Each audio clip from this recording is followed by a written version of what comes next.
साथीहरु हामीले विभिन्न समयमा eSewaबाट विभिन्न खालका ट्रान्ज्याक्सनहरु गरिरहेका हुन्छौं। यसरी ट्रान्ज्याक्सन गर्ने क्रममा अहिले एउटा समस्या जुन देखिरहेको छ, विभिन्न साथीहरुले कमेन्ट पनि गर्नुभएको छ कि मेरोमा ब्यालेन्स देखाइरहेको छ अथवा ब्यालेन्स सबै छ, तर मैले कुनै पनि रिचार्ज गर्दा अथवा टप अप अथवा कुनै पनि अन्य ट्रान्ज्याक्सनहरु गर्दा पैसा पठाउँदा इनसफिसिएन्ट ब्यालेन्स भनेर देखाइरहेको छ अथवा ब्यालेन्स तपाईको छैन, कम छ भनेर देखाइरहेको छ भनेर विभिन्न खालका कमेन्टहरु आइरहेका छन्। साथीहरु, यो किन भइरहेको छ र यसको पछाडीको रिजन के हो भन्ने बारेमा आज मैले तपाईहरुलाई सम्पूर्ण जानकारी प्रदान गर्ने छु। साथीहरु नमस्कार, म sdinfo अनि sdinfo च्यानलमा तपाईहरु सम्पूर्णलाई हार्दिक स्वागत गर्न चाहन्छु। साथीहरु, भिडियोलाई लाइक गरौँला, यदि च्यानलमा नयाँ हुनुहुन्छ भने च्यानललाई सब्स्क्राइब गर्न नबिर्सिनु होला।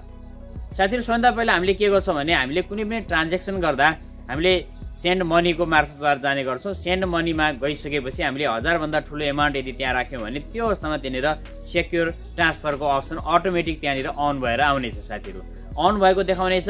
हामीले यदि मिस्टेकली त्यो अन भएकै अवस्थामा, सेक्युर ट्रान्सफर भएकै अवस्थामा हामीले कसैलाई पनि मनी सेन्ड गर्यौं भने त्यो अवस्थामा के त त्यो पैसा पेन्डिङमा रहेको हुन्छ र हाम्रो जति पनि ब्यालेन्स छ, मानौ हाम्रो एकाउन्टमा 2000 ब्यालेन्स रहेको छ, हामीले 2000 नै सेन्ड गर्यौं तर त्यो सेन्ड भएको हुन्छ तर यता ब्यालेन्स चाहिँ देखाइरहेको हुन्छ। साथीहरु, त्यो सेन्ड पेन्डिङमा रहेको हुन्छ। जब हामीले पेन्डिङलाई रिलिज गर्छौं, रिलिज गरिसकेपछि मात्रै त्यो पैसा हाम्रो एकाउन्टबाट काट्नेछ।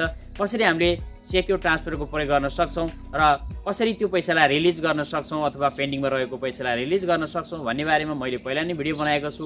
तल डिस्क्रिप्सन बक्समा गएर त्यो भिडियोको लिंक तपाईले प्राप्त गर्न सक्नुहुन्छ र सम्पूर्ण जानकारीहरु लिन सक्नुहुन्छ। अब साथीहरु, तपाईले के गर्नुहुन्छ भने सेक्युर ट्रान्सफर त्यहाँनिर अन रहेको हुन्छ, तपाईले त्यसलाई अफ गरेर सेन्ड गर्नुपर्ने हुन्छ कहिले पनि, र तपाईले अन रहेको अवस्थामा सेन्ड गरिदिनुहुन्छ। तपाईको त्यो सेन्ड भएको देखाउनेछ तर यता पैसा चाहिँ पेन्डिङमा रहेको हुन्छ र तपाईको ब्यालेन्स काटेको हुँदैन। अब यो अवस्थामा तपाईको त्यो अवस्था रहेको हुन्छ र तपाईले अर्को ट्रान्ज्याक्सन गर्न खोज्नुभयो। मानौ तपाईसँग 2500 थियो, 2500 मध्येबाट तपाईले 2000 सेन्ड गर्नुभयो। सेन्ड गर्दा सेक्युर ट्रान्सफर जुन अप्सन छ त्यो अन रहेको थियो, तपाईको ब्यालेन्स 2500 नै देखाइरहेको हुनेछ र अब तपाईले पुनः 1000 अथवा 1500 पुनः सेन्ड गर्दा अथवा कुनै पनि अन्य ट्रान्ज्याक्सन गर्दा तपाईको ब्यालेन्स जिरो भएको अवस्थामा कुनै रिचार्जै गर्दा तपाईको त्यनेर इनसफिसिएन्ट ब्यालेन्स देखाउँछ। किनभने तपाईको त्यो जुन पैसा रहेको छ त्यो होल्डमा रहेको छ, त्यो पैसालाई तपाईले प्रयोग गर्न सक्नुहुन्न। त्यो पैसालाई जब रिलिज गरिन्छ, रिलिज गरिसकेपछि जसलाई पठाउनु भएको त्यहाँतिर त्यो साइडमा अथवा त्यो व्यक्तिलाई त्यो पैसा जानेछ। अथवा रिलिज गर्न चाहनुहुन्न भने कम्प्लेन गर्नु होला। कम्प्लेन गर्ने पनि मैले कन्डिसनहरु त्यहाँ भिडियोमा भनिदिएको छु। कम्प्लेन गरिसकेपछि तपाईको त्यो पैसा पुनः रिटर्न हुनेछ। eSewaले सम्पूर्ण चेक जाँच गरिसकेपछि, सम्पर्क गरिसकेपछि त्यो पैसालाई रिटर्न दिनेछ। त्यसपछि मात्रै तपाईले अन्य विभिन्न ट्रान्ज्याक्सन गर्न सक्नुहुन्छ त्यो रकमबाट।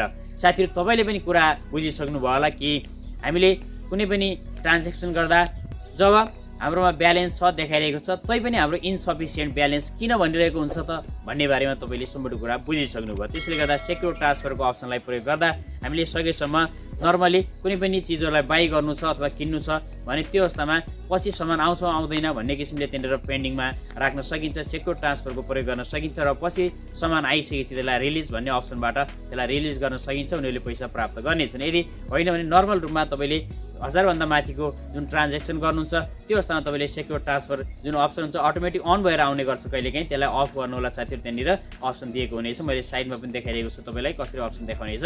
त्यो अप्सनलाई तपाईले अफ गरेर सेन्ड गर्नु भने त्यो खालको समस्या आउने छैन। पक्कै पनि साथीहरु, तपाईले सम्पूर्ण कुराहरु बुझिसक्नु भएको छ। यदि भिडियो मन परेको छ भने भिडियो लाइक गर्नुला, यदि च्यानलमा नयाँ हुनुहुन्छ भने च्यानललाई सब्स्क्राइब गर्न नबिर्सनु होला। हवस् त, आगामी नयाँ भिडियोमा पुनः भेट हुनेछ। धन्यवाद।